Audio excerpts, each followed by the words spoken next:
Türkiye helwesta xweya derbarê şerê dijî Daişê yek alî kir û razî bû ku pêgehên wê yên leşkerî di operasyonên hevpeyman de bên bikar anîn. Di vê derbarê de şêwermenda Encûmena Ewlekarî ya Amerîkayê Susan Rice da zanîn ku Tirkiye razîbûna xwe li ser bikaranîna pêgehên leşkerî yên xwe ji aliyê hêzên hevpeyman ve di operasyonên dijî çekdarên Daişê anî ziman. Doh yekşemê şêwermenda Encûmena Ewlekarî ya Amerîkayê Susan Rice di daxuyaniyekê de ji kanala NBC ya Amerîkî re got em kêfxweşin bi pabendbûna nûhiya Tirkiye dijî çekdarên Daişê û hêzên Amerîka û hêzên din yên welatên hevpeyman dikarin pêngehên leşkerî yên Tirkiye di operasyonên dijî çekdarên Daişê de li Sûriye û Iraqê bikar bînin. Rice got ku Tirkiye rê daye balafirgeha Encirîlîk ku nêzîkî sînorê navbera Tirkiye û Sûriyeyê di operasyonên hevpeyman de bên bikar anîn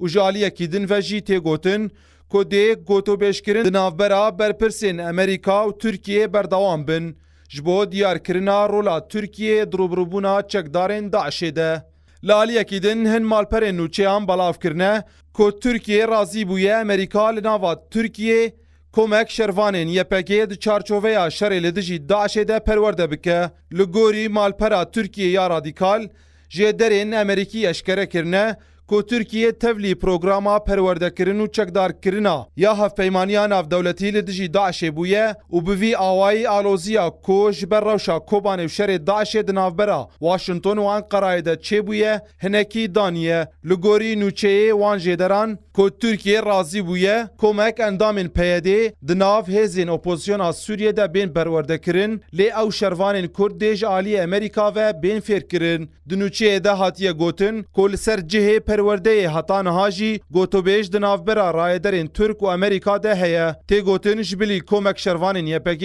dê beşek ji hêzên İslamî yên liberal yên dibin navê Volkana Furat de li hev kombûne dê bên perwerdekirin. Cihê gotinê ye ku gelek çavdêrên siyasî Tirkiye bi alîkarîkirina çekdarên rêxistina Daişê tometbar dikin.